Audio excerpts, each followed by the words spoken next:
कर दो इसको एक बार टू बैंक, तब तक मैं बाकी बच्चों को इन कर दूं।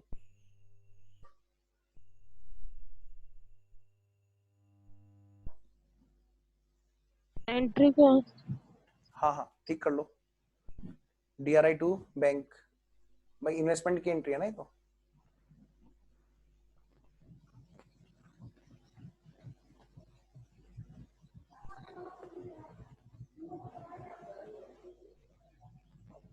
चलिए जी, आइए फिर हम लोग शुरू करते हैं। तो यहां तक बात ओके है जी, यहां तक बात ओके है, किसी को कोई डाउट तो नहीं है? जल्दी बोलो ताकि मैं आगे बढ़ूं। सर एक डाउट था, जब उन्होंने पूछा था ना कि हमारा डीआरआर ज्यादा हो सकता है क्या, वो नहीं, नहीं समझ में आया। नहीं हो सकता, कोई नहीं क्यों नहीं समझ। हो सकता? हो सकता है, रिडम्पशन किया तो हो सकता है ना। कैसे बेटे? डिवेंचर का अगर बेटा हम रिडम्पशन कर देंगे तो वो DRR जर्नलिज्म में चला जाता है। अभी तो मैं आगे के कॉन्सेप्ट इसलिए बोल ही नहीं रहा हूँ, वरना हो सकता है ओके कोई ठीक बच्चा है। जिसने पढ़ा ना हो तो उसको दिक्कत हो जाए कभी बाद में ना हाँ बेटे। ठीक है, DRR, चलेगा। हाँ समझ गए ना? तो DRR तो बचेगा ही नहीं अगर रिडम्पशन हो जाएगा। ओके। आओ जी चलें।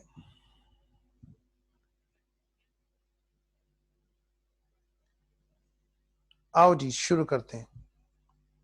यहां तक बच्चों ने देख लिया।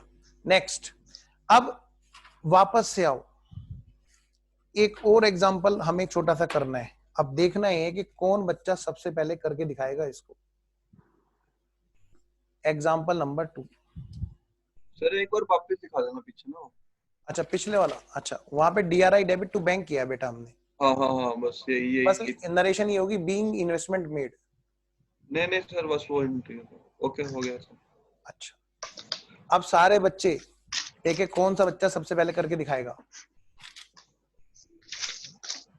मैं फुल स्क्रीन पे कॉपी ले आता हूं। कंपटीशन चालू। फेस वैल्यू है 15% डिबेंचर्स की 100 लाख यानी कि 1 करोड़। 1/4/2019, 31 मार्च 2020 डिबेंचर रिडम्पशन जिनका यहां पर ड्यू होता है 1 साल के अंदर अंदर, वो है 8 लाख।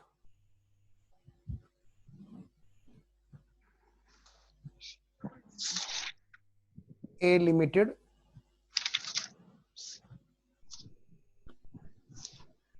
आपको क्या करना है?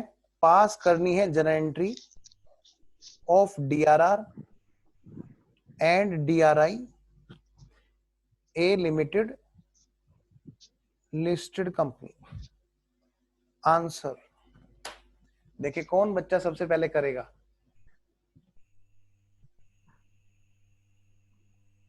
सर लिस्टेड कंपनी है ना, तो इसमें ये तो तो बनेगा ही नहीं है सर। लिस्टेड कंपनी है ना। बात ये हुई ना बात, वेरी गुड। लिस्टेड कंपनी, ये क्या है हमारी? Unlisted company. अब हुआ ना question, unlisted company 10 lakh DRI और 1,20,000। Other than. बेटे करके दिखाओ, ऐसे नहीं। नहीं बन। देखे कौन सा बच्चा सबसे पहले सोल्व करके ग्रुप में आंसर डाले जर्नल एंट्री के साथ में। वैसे ही करना है जी जैसे मैंने अभी किया था। उसमें DRR ऐसे लिखना है, बिल्कुल ऐसे आंसर आना चाहिए। नंबर 1 DRR अनलिस्टेड कंपनी है, कम से कम इतने का होता है। बी ये मतलब आप ये वाली एंट्री, ये वाली एंट्री और ये वाली एंट्री विद कैलकुलेशन। कौन सा बच्चा सबसे पहले ग्रुप में फोटो खींच के डालेगा आंसर का?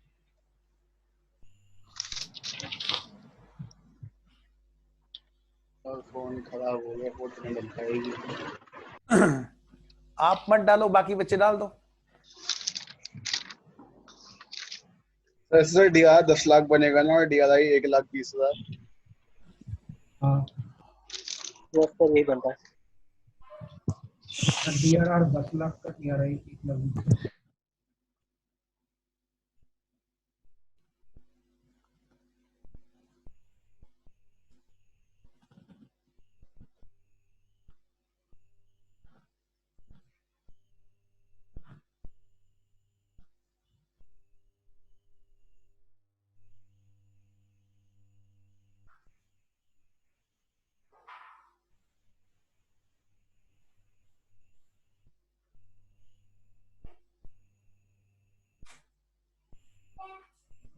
पंखा चला दे बेटा, पंखा चला दे।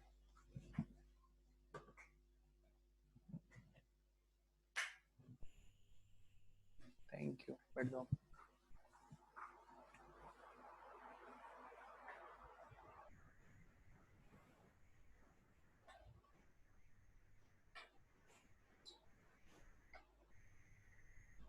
सर आपने तो मैसेज करने का ऑप्शन ही नहीं रखा है।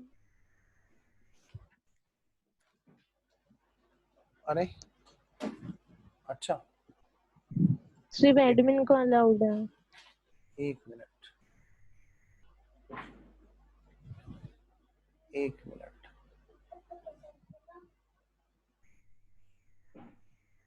अलाउड।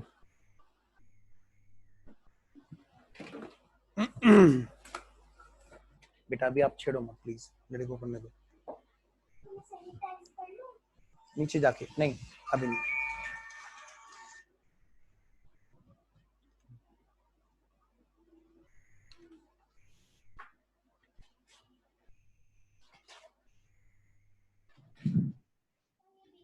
सर एक डाउट था। हाँ जी बेटा। मैंने कहीं पे पढ़ा था कि डीआरआई तो लिस्टेड कंपनी भी बनाती है। मैं आपकी बात नहीं समझ पा रहा बेटा, थोड़ा सा लाउडली बोलो बेटा। सर एक मिस्टेक होगी मेरे से ना। सर मैं ये पूछ रही थी कि मैंने कहीं पे पढ़ा था कि ये जो इन्वेस्टमेंट वाला है ना वो तो लिस्टेड कंपनी भी बनाती है। लिस्टेड कंपनी बनाती है? डीआरआर नहीं, सिर्फ डीआरआई है ना, वो लिस्टेड और अनलिस्टेड दोनों बनाते हैं। आप एक बार पोस्टुलेशन करो, मैं आपको अभी पॉइंट क्लियर कर दूंगा, ठीक है? स्टडी मेट मेरे पास में है। ठीक है।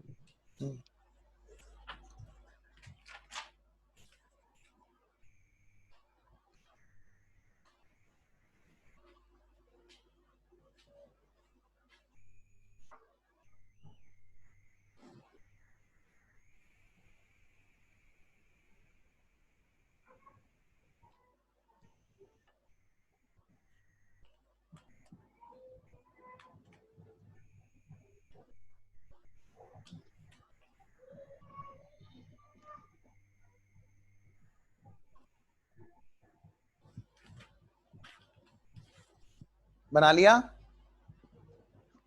कर लिया जी होगा सर, आपको? हो यस, ये लो जी, मुझे कराओ। एक पीएनएल कंफ्यूजन एप्रोप्रिएशन। था इसमें ना सर। हाँ जी। हो गया, वैसे बन गया सर, बना दिया, बट अच्छा इसमें आपने 15% दिया ना स्टार्टिंग में, वो कंफ्यूज कर रहा था उसमें। हो अच्छा गया। अच्छा। 30 अप्रैल को डीआरआई डेबिट टू बैंक कितना है जी?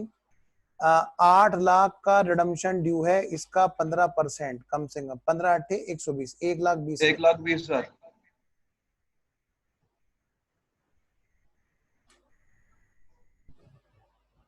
मत करो बेटा, मुझे चाहिए ये। नेक्स्ट। तो जी चलो, यहां तक तो सब ओके है। अब मैं बढ़ रहा हूं आगे। यस सर, हो गया। चलिए जी, वापस से आते हैं। देखो जी, रिडम्पशन दो ही जगह से हो सकता है, या तो कैपिटल से या फिर प्रॉफिट से। कैपिटल वाला केस आपको बस खाली कन्वर्जन में मिलेगा, जहां पर इक्विटी कैपिटल में कन्वर्ट कर रहे होंगे, वहां कहीं भी पैसे को इकट्ठे करने की आवश्यकता नहीं होती है, कोई भी प्रॉफिट वहां पर इकट्ठा करने की रिक्वायरमेंट नहीं रहती है। अच्छा, लेकिन जब बात होती है प्रॉफिट से रिडम्पशन करने की, यानी कि जब रिडम्पशन आता है इन इंस्टॉलमेंट और लमसम, तो वहां पर हम लोग प्रॉफिट को डीआरआर में डाल रहे होते हैं। तो मैंने आपसे कल भी बताया था कि बेटे डीआरआर में चाहे 10% डालो, चाहे 50% डालो, चाहे 25 डालो। आज बस 10% बोल दिया, झुंझुना पकड़ा दिया कंपनी को रिलैक्स करने के लिए कि भाई चलो कंपनी तुम चिंता मत करो, तुम अब 25 नहीं बस खाली 10% डाल देना। तब भी क्या फायदा हो रहा था? लमसम की हमने कल एंट्री पढ़ी थी, लमसम की मैंने आपको कल एंट्रियां लिखवाई थी। कल मैंने आपको लमसम जब रिडम्पशन होता है उसकी एंट्री लिखवाई थी, ये वाली एंट्री।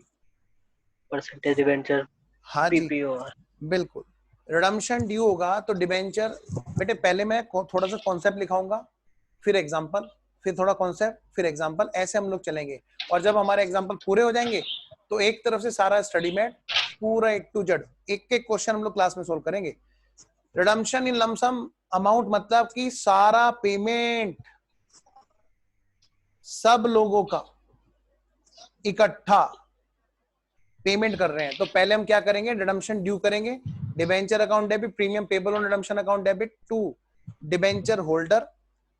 जिस बच्ची ने डाउट पूछा था कल कि सर डिबेंचर होल्डर लिखना गलत तो नहीं है, या मतलब मैंने कहीं पढ़ा था कि डिबेंचर होल्डर नहीं लिखना चाहिए, ऐसा कुछ, मैं कहूंगा हमारे स्टडी मैट में भी डिबेंचर होल्डर लिखा हुआ है अभी भी। अच्छा, बल्कि हमारे जितने भी क्वेश्चन है ज्यादातर डिबेंचर होल्डर लिख के सोल्व किए गए हैं। तो ये हो गया हमारा रिडम्पशन ड्यू। फिर बात है कि पैसा कहां से ला रहे हैं जी। पैसा हम कैपिटल से लाएंगे तो अलग से कोई एंट्री नहीं होगी, अलग से कोई एंट्री नहीं होगी। अगर बेटे हम प्रॉफिट से ला रहे हैं और तो हमारी डीआरआर की एंट्री होनी है कि नहीं होनी है, ये इस बात पे डिपेंड करेगा कि कंपनी कौन सी है। अनलिस्टेड और अदर देन है तो ठीक है, अदरवाइज ये एंट्री नहीं होगी। ओके, अगर हमने डीआरआर बना रखी थी और हमने उसका इन्वेस्टमेंट कर रखा था तो रिडम्पशन वाले ईयर में हम क्या करते हैं, पुराने वाले इन्वेस्टमेंट्स को बेच देते हैं। इनका जो प्रॉफिट या लॉस है बेटे वो कहां पे ट्रांसफर करते हैं, हम पीएनएल में ट्रांसफर करते हैं। हमारा स्टडी में पूरा क्लियरली एकदम से बताता है, क्लियर एकदम भैया पीएनएल में जाएगा। अच्छा, debenture holder account debit to bank, हमने पेमेंट कर दिया जी। फिर ये जो डीआरआर हमने यहाँ पे बनाई थी, हमने यहाँ पर क्या किया था, हमने एक मीठी गोली दी थी रिजर्व एंड सरप्लस में। हमारा जो प्रॉफिट एंड लॉस के नाम से था, हमने उसका नाम डीआरआर रख करके डिबेंचर होल्डर को ये कहा था कि चिंता मत कर ले, तेरा पैसा उठा के रख दिया, और पैसे उठाए उसी के सामने अपनी दूसरी पॉकेट में रख दिए। आज वही पैसा अब उस वाली पॉकेट से हटके वापस इसी में आने वाला है। जब रिडम्पशन हो जाए तो ये डीआरआर कहते हैं फ्री हो जाएगी। तो DRR account debit to general reserve, क्योंकि हो सकता है ना डिबेंचर होल्डर झांकने आए कि सच्ची बताओ तुमने पैसा रखा भी था नहीं रखा था, कि देख तेरे लिए हमने यहाँ पे रख दिया था, हाँ अब देख उसी फिर हम वापस अपनी जेब में डाल रहे हैं। तो उसको ये लगना चाहिए, फील आनी चाहिए कि हाँ मेरे लिए सच्ची मुच्ची में पैसा उठा के रखा था और सच्ची मुच्ची में अब ये पैसा अपनी जेब में वापस डाल रहे हैं। ऐसा नहीं है कि मेरे को कोई झूठ बकावा दिया जा रहा था। तो इसलिए ये दोनों एंट्रियां की जाती हैं। अच्छा जी, यानी क्वेश्चन में अगर डीआरआर बना होगा तो रिडम्पशन के बाद में उतने डिबेंचर की फेस वैल्यू का डीआरआर वापस से जनरल रिजर्व में भेजा जाएगा। जब रिडम्पशन कर रहे हैं इंस्टॉलमेंट में, तो मैंने कहा था बेटे दो तरीके हैं। नंबर एक, बाय ड्रॉल आउट। बाय ड्रॉल आउट मतलब हम लोग पर्ची निकालते हैं। कैसे, एक मटका हुआ या हमने एक बड़ा सा बॉक्स होता है, जैसे डेवलपमेंट अथॉरिटीज होती हैं, वहां पर प्लॉट्स वगैरह निकलते हैं तो वहां पर ड्रॉल आउट होता है। वो लोग बॉक्स में एक पर्चियां डालते हैं और देखते हैं किसका सिलेक्शन होता है वहां पे। वही काम यहाँ पे होता है जी। हमने तय कर लिया कि 1 लाख रुपए की फेस वैल्यू है अगर डिबेंचर्स की, और हम इनको 4 साल में रिडीम करेंगे, 1 2 3 4, और हम इक्वल बेस पे करेंगे। तो बेटे 25,000 25,000 25,000 और बेटे 25,000 हम ऐसे सेलेक्ट करने वाले हैं। तो ये जो सिलेक्शन होगा यानी कुछ लोगों का होगा, सारा 1 लाख नहीं, सभी लोगों को कुछ कुछ नहीं, कुछ लोगों को सब कुछ। लाइन बड़ी खतरनाक है और समझने वाली है, इसी से कॉन्सेप्ट क्लियर हो जाएगा। कुछ लोगों को सब कुछ, ना कि सब लोगों को कुछ कुछ। क्या करना है, कुछ लोगों को उनका सब पेमेंट कर देना है। वो सिलेक्शन कैसे होगा, ड्रॉल आउट। यानी अब वही एंट्रियां हो रही होंगी जो अभी हमने की, बस अमाउंट छोटी होगी और उसमें सिलेक्शन करने का तरीका मटका सिस्टम है, पर्ची सिस्टम। सेम वही एंट्री है जो भी हमने लमसम में की थी, जहां पर सभी का रिडम्पशन हो रहा था और उनका फुल अमाउंट दिया जा रहा था। सेम वही एंट्रियां। सर इसके कुछ एग्जांपल कराओ ना। अभी मैं एग्जांपल ही कराने वाला हूं, लेकिन जरा बात पूरी कर दूं ताकि आपको कॉन्सेप्ट कुछ भी ना छूटे, सारा कॉन्सेप्ट आपका एक ही जगह पे लिखा रहे। अब हम लोग बात करने जा रहे हैं अपने चार्ट में, कौन सी बात करने जा रहे हैं सर, हम करने जा रहे हैं रिडम्पशन इन इंस्टॉलमेंट के अंदर ओपन मार्केट परचेज वाली। क्लियर। अब यहाँ पे दो चीजें हैं यहाँ पे बेटे दो चीजें हैं। ओपन मार्केट परचेज या तो हम इमीडिएटली कैंसिल करेंगे, और इसमें झोल डाल दिया इस बार स्टडी मैट ने। क्या झोल डाल दिया? पिछली बार बड़ा अच्छा लिख रखा था स्टडी मैट ने, आज स्टडी मैट अपने आप में इस जगह पे आकर के चुप हो गया। क्यों चुप हो गया उसकी वजह भी बता रहा हूं, और हमें क्या करना है एग्जाम में वो भी बताऊंगा अभी। लेकिन आपको इस बात को बहुत अच्छे से लिंक करके चलना है, यहां पे लापरवाही नहीं। इमीडिएटली कैंसिल करेंगे तो क्या होगा, मार्केट से इमीडिएटली कैंसिल करेंगे और उठाकर रखेंगे, फ्यूचर की डेट पे जाके कैंसिल करेंगे तो क्या होगा। यहां पर इसमें लिख दो, हेडिंग डालो जी, रिडम्पशन इन इंस्टॉलमेंट और जब इसमें होगा बाई ओपन मार्केट परचेज, जैसे हम लोग गए सब्जी बाजार में, घर के आसपास पैट लगती है, वहां पे वो आवाज लगा रहे होते 10 रुपए किलो, 10 रुपए किलो, 5 रुपए किलो, 5 रुपए किलो। तो हम कहाँ जाते हैं, बस हम वहां पहुंच गए जहां पर सबसे कम बोली लगेगी, सबसे कम बिड होगी। लाओ भाई आप दिखाओ जी आपका सामान कैसा है। खैर यहाँ पे तो सामान एक ही जैसा है बेटे, हमारा ही सामान हमें वापस लेना है। अब यहाँ पे होना क्या है सर, यहाँ पे एक डायलॉग है बहुत अच्छा, जब इमीडिएट कैंसिलेशन होता है तब इमीडिएटली कैंसिल्ड, वो एक फिल्म का डायलॉग है ना, उसका क्या बोलते हैं, बॉबी देओल का, नो FIR नो रिपोर्ट, बोलो बोलो, फैसला ऑन द स्पॉट। यानी यहां पर कोई रिडम्पशन ड्यू नहीं होगा, यहाँ पे क्या होगा जी, तुरंत पेमेंट होगा। Debenture account debit to bank और to profit on cancellation.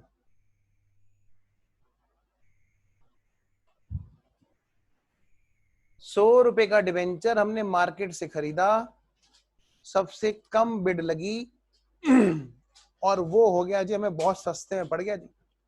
Sir उसका तो आपने रिडम्पशन प्रीमियम पे तय किया था। मैंने कहा तो क्या दिक्कत है, यहाँ पे लिख लो ना बेटा PPOR लो, और बताओ।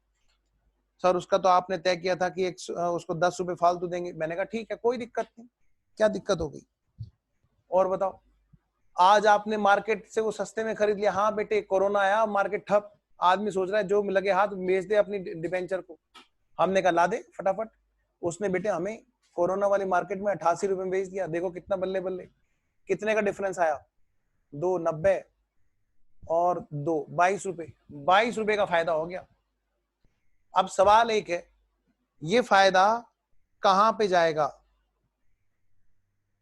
ICAI का जो ओल्ड मटेरियल है वो बिल्कुल सही था, उसने ये साफ साफ बताया था कि ये प्रॉफिट ट्रांसफर करो कहां पे, कैपिटल रिजर्व में। हमारे इंस्टीट्यूट का जो स्टडी मॉड्यूल है बेटे, जो ओल्ड वाला है, उसने बिल्कुल सही कह रखा है कि कैपिटल रिजर्व में ट्रांसफर करो।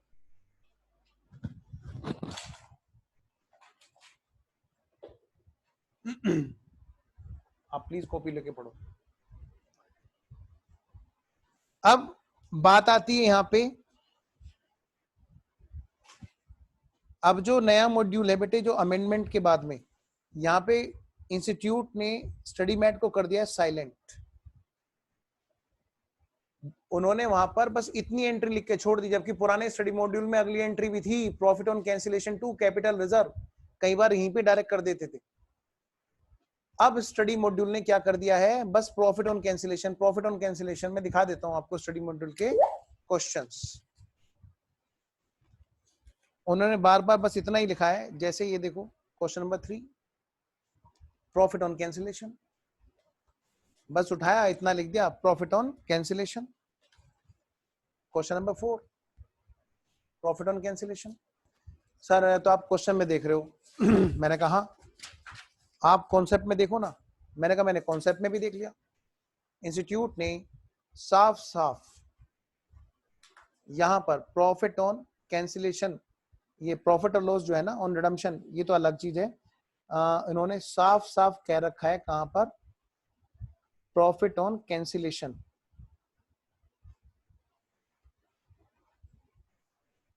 प्रॉफिट ऑन कैंसिलेशन में ट्रांसफर किया है जी, ठीक है, ये रहा जी। प्रॉफिट और लॉस ऑन रिडम्पशन डिवेंचर तो है ही, यहाँ पे सीधा सीधा इन्होंने प्रॉफिट और लॉस ऑन कैंसिलेशन इन्होंने कहीं पे भी इसका कैपिटल रिजर्व नाम नहीं लिखा, अब की बार कभी नहीं लिखा। एंट्रीज भी कर रहे हैं तो बस इसी नाम से कर रहे हैं, बस profit and loss on cancellation, बस। क्या मतलब सर, ऐसा किया क्यों? आओ पहले एक बार इसको पूरा कर लेते हैं। क्यों करते हैं हम इतना लॉजिक क्लियर? क्योंकि चार्टर्ड मतलब आप समझ लो हर चीज में एक्सपर्टाइज, इसके बाद कोई इसमें नॉलेज नहीं बची। दरअसल हमारा जो अकाउंटिंग स्टैंडर्ड है और हमारे जो इंड एएस है वो आपस में अभी थोड़ा सा पूरी तरह से मैच नहीं है। हमारा जो अकाउंटिंग स्टैंडर्ड है वो तो यही कहता है जी, ये जो आपने कर रखा है बिल्कुल सही कर रखा है। पहले इंड एएस कहता है कि इस प्रॉफिट और लॉस को प्रॉफिट एंड लॉस अकाउंट में डालो, इंड एएस आईएफआरएस। अब होता क्या है, यहां पर हमारा जो आईपीसीसी है या सीए इंटर है, इंटर लेवल, वो है हमारा अकाउंटिंग स्टैंडर्ड बेस, और जो फाइनल है वो हमारा क्या है, फाइनल है हमारा एफआर। हम लोग पढ़ेंगे वहां पे बेटे सेम यही चीज कहां पे जाती है, पीएनएल में। तो ये मत कहना कि सर ने गलत पढ़ा दिया। अभी आप छोटे बच्चे हो तो आपको छोटे बच्चों वाली बात बताई जा रही है। सर क्या मतलब, अब छोटे बच्चों को चुप कर दिया, एग्जाम में क्या करें भाई? मैं तो ये कहूंगा लो पंगा, जाकर के सीधा सीधा बोलो since it's a capital profit. भाई अकाउंटिंग स्टैंडर्ड बेस है हमारा इंटर, तो हम क्यों ना डालें? हालांकि सेफ्टी के लिहाज से मैं भी वही कह के चलता हूं। अब एग्जाम में क्या करना है भाई, जैसे दूसरे टीचर्स को मैंने देखा वो भी बड़ा अच्छा सजेशन दे रहे हैं, यार तुम भी चुप हो जाओ, एग्जाम में जाके ये लिख दो प्रॉफिट ऑन कैंसिलेशन। अगर इंस्टीट्यूट पूछ ही ले बताओ ये कैपिटल नेचर का है कि रेवेन्यू नेचर का, तो कैपिटल रिजर्व आंसर देना और बोल देना हमारा अकाउंटिंग स्टैंडर्ड कह रहा है। इसलिए anyways, no FIR, no report, फैसला ऑन द स्पॉट, मतलब हमारा चला गया प्रॉफिट और लॉस ऑन कैंसिलेशन। सर कुछ और बताओ, अगर इमीडिएटली कैंसिल ना हो, मतलब अगर ये इमीडिएटली कैंसिलेशन नहीं है तो क्या होगा? भाई हमें सस्ते मिले, हमने तुरंत खरीद लिए। हम क्या करते हैं यहाँ पर, खरीद के रखते हैं, मतलब मैं इसको अदरवाइज का नाम देता हूं, अदरवाइज। अदरवाइज का मतलब हम किसी एक डेट पे परचेज करते हैं on debenture, purchase on debenture. Sir अभी क्यों नहीं लिखा था आपने इससे पहले ऑन डिबेंचर? भाई वो भी हमारे ही डिबेंचर हैं जिनको हम रिडीम करेंगे, लेकिन हम जब उसको उठा करके रखेंगे तो हम उसको असेट्स में भी तो दिखाएंगे। भाई पैसा लगाएंगे, खरीद के रखेंगे तो हमारी असेट्स। क्या हुआ अगर हमने किसी और के इन्वेस्टमेंट किसी और के यहाँ पे ना करके अपने डिबेंचर में इन्वेस्ट कर दिया, हमें मार्केट से सस्ते में मिल गए, अभी फ्यूचर में रिडम्पशन करना है हमें 110 पे, और अगर हमारे हाथ यहीं पे 98 में लग रहे हैं, अभी नहीं लग रही जी 88 में, कोई बात नहीं, 98 में लग रहे हैं तो ठीक है, कोई बात नहीं, हमने आज खरीद के रखी। सर आपकी वॉइस क्लियर नहीं आ रही है। हेलो, वॉइस क्लियर नहीं आ रही है? सर आपकी वॉइस क्लियर। Yes sir. बेटे एक बार, बाकी बच्चे भी प्लीज मेरे को एक बार बताएं, वॉइस में कुछ दिक्कत है क्या? नहीं सर, करेक्ट आ रहा है। क्लियर है सर। क्लियर है? सही है सर, सही है सर। ओके। हाँ बेटा आप दोबारा से बताना है ना, एक बार दोबारा से बता देना आप जिसको दिक्कत हुई कि वॉइस क्लियर है कि नहीं। बताओ बेटा, वॉइस क्लियर है अब? यस सर क्लियर है। Yes sir. ओके, तो मैं ये कह रहा हूं बेटा, हमने क्या किया, पहली डेट पे खरीद के रख लिया और फ्यूचर की डेट पे क्या किया, उसको कैंसिल कर दिया। मतलब यहाँ पर थोड़ा सा टाइमिंग डिफरेंस आ गया, कैंसिलेशन ऑन फर्दर डेट। एक काम करता हूं, मीटिंग ओवर तो नहीं होने वाली है राघव? चलिए, अगर मीटिंग ओवर होगी हम लोग तुरंत थर्ड लिंक पे आ जाएंगे। कम टू द पॉइंट, हमने जब खरीद के रखा तो हमने इनका नाम रख दिया on debenture, account debit to bank,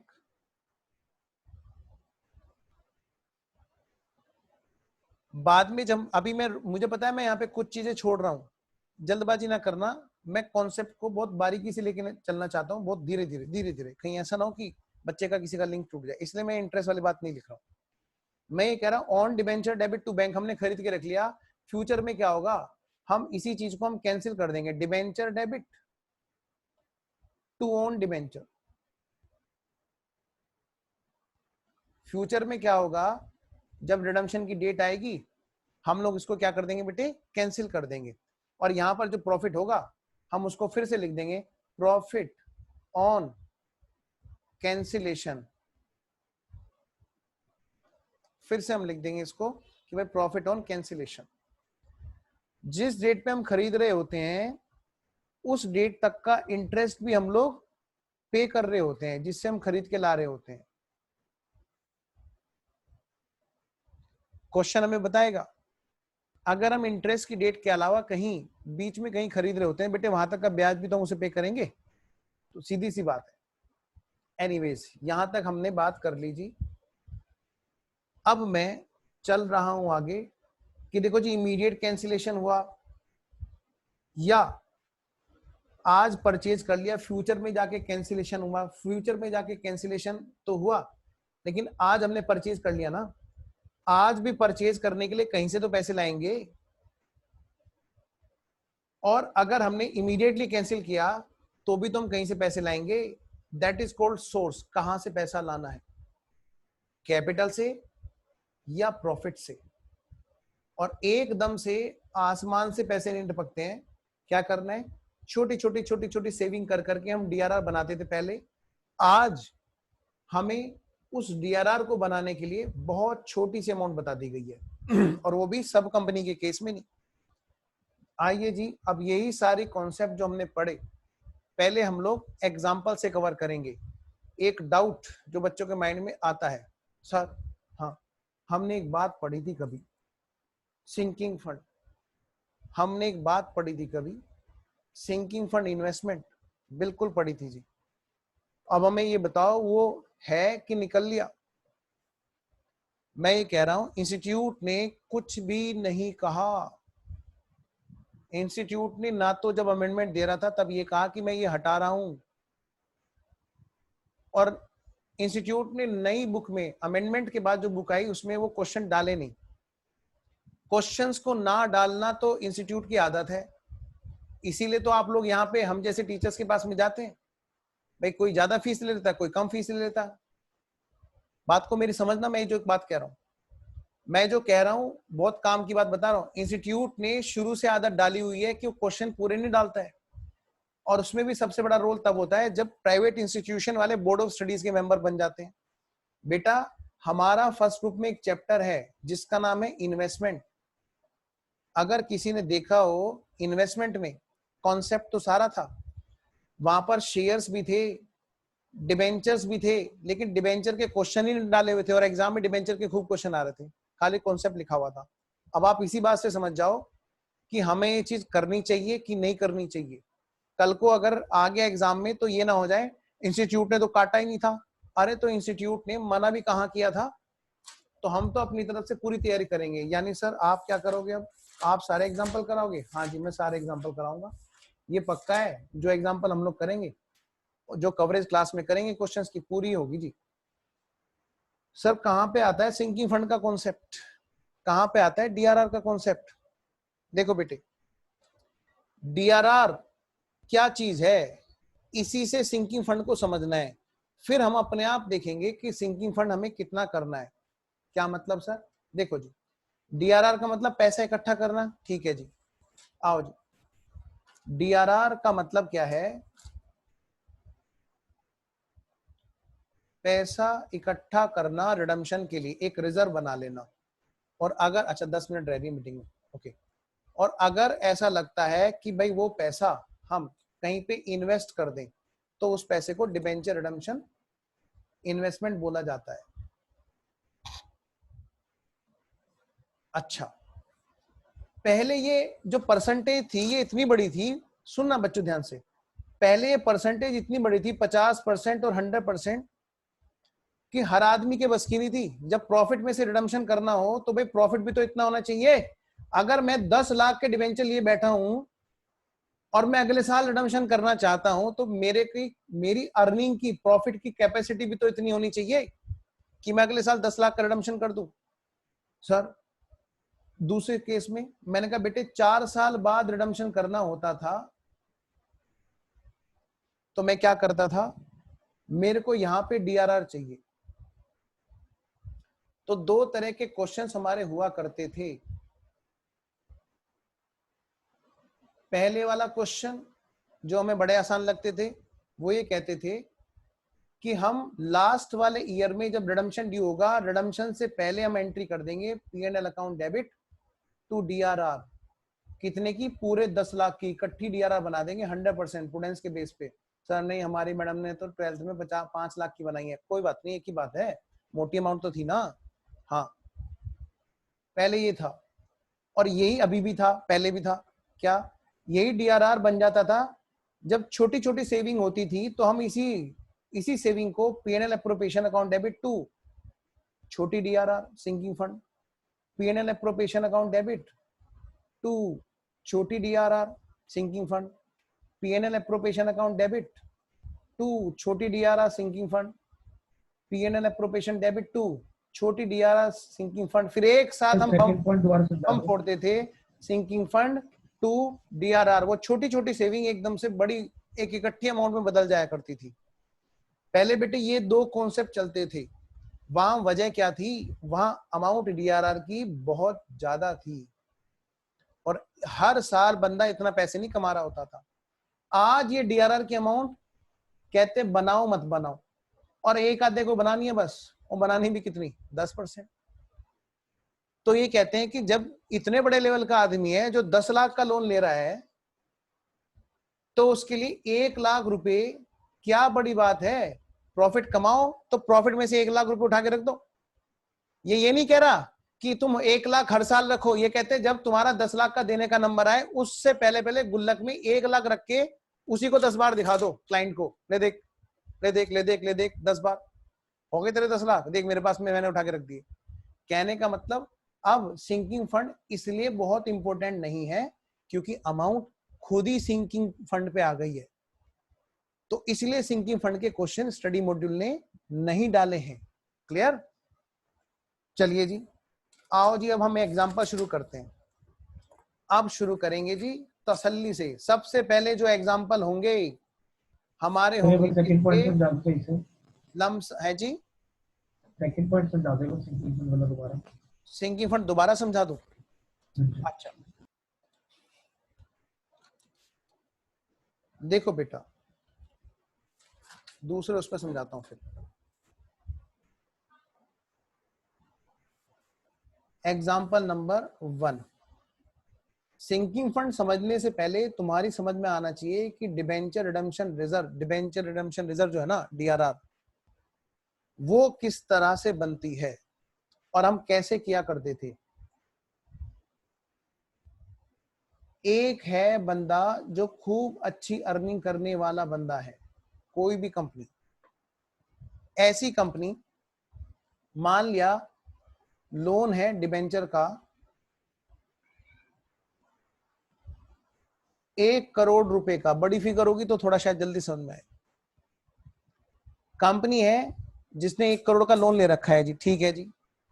1 साल उसने पैसा खूब दबा के कमाया,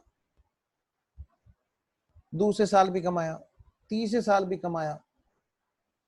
उसने क्या किया, ये जो चौथा साल है, जब यहाँ पे इसे 10 लाख का रिडम्पशन करना है तो इसने कहा मुझे कोई टेंशन नहीं, मेरी तो खुद अर्निंग इतनी है कि हर बार मैं 2-2 3-3 करोड़ कमा रही हूँ। वो कंपनी कह रही है।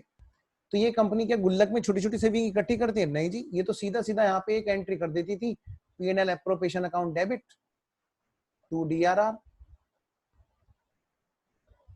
और फिर यही पैसा वो उठा करके उनको पेमेंट करके फिर डीआरआर को वापस से जनरल रिजर्व में ले आती थी। क्लियर? अब यही काम जब हम आगे बढ़े, छोटी कंपनीज जब इसी काम को करती थी, यही लोन जब छोटी कंपनियां लेती थी, अच्छा तो वो क्या करती थी, वो हर साल के प्रॉफिट में से इकट्ठा करती थी छोटी डीआरआर, जिसका नाम क्या रखा था? Sinking fund. जैसे होता है ना, मान लिया किसी का नाम अजय है तो उसका नाम हो सकता है, छोटे बच्चे का नाम, उसका जब वो छोटा बच्चा रहा उसका नाम रिंकू हो, तो उसका नाम बेटे छोटी डीआरआर का नाम सिंकिंग फंड है। फिर धीरे धीरे वो बच्चा बड़ा होता गया to sinking fund, profit and loss account debit to sinking fund, profit and loss account debit to sinking fund, और एक दिन वो बच्चा एकदम बड़ा हो गया, सिंकिंग फंड टू डीआरआर। तो छोटी छोटी सेविंग यही इसने हर बार की। कितना? 25 लाख यहाँ पे इकट्ठे कर लिए जी, 25 लाख यहाँ पे इकट्ठे कर लिए जी, 25 लाख यहाँ पे इकट्ठे कर लिए जी, और 25 लाख यहाँ पे इकट्ठे कर लिए। तो ये इकट्ठे करने के बाद में जो सिंकिंग फंड इकट्ठा हो गया था वो 100 लाख यानी कि 1 करोड़ का इकट्ठा हो गया था, बस हुआ था सेविंग में। ये हाईएस्ट अर्निंग पर्सन नहीं था, ये लोअर अर्निंग पर्सन था, मिडिल क्लास पर्सन था, कंपनी के लिहाज से बात कर रहा हूं। और उसने क्या किया? उसको सेविंग में इकट्ठा किया। तब तक के लिए उस डीआरआर का नाम सिंकिंग फंड रख लिया। जैसे होता है ना, हम लोग घर में चाय पीते हैं, खाना खाते हैं, तो हम क्या करते हैं? उठाते हैं, सिंक में रख आते हैं, और एक ही बार मम्मी आती है फटाक से डीआरआर। यहाँ पे क्या मम्मी या मतलब जो भी है घर में, वो क्या करते हैं? डीआरआर बना देती है एकदम से। तो वो एक बार, हर बार नहीं करते सिंकिंग फंड में, चलो भाई अब ये भी कर दो। सिंक इसीलिए तो बोलते हैं उसको, छोटा छोटा इकट्ठा हो जाएगा। खैर, कम टू द पॉइंट। ये तो राजी आपका कॉन्सेप्ट। अब लिखना शुरू करो एग्जाम्पल। सबसे पहले है एग्जाम्पल किसका? रिडम्पशन इन लंप सम। नई लिंक पे आ जाएंगे या कभी फिर बीच में लिंक टूट जाए? नए लिंक पे आ जाओ सारे बच्चे, है ना? कौन सा पार्ट चला? Part number 2। Yes sir. One part 3 part 3 पे आओ।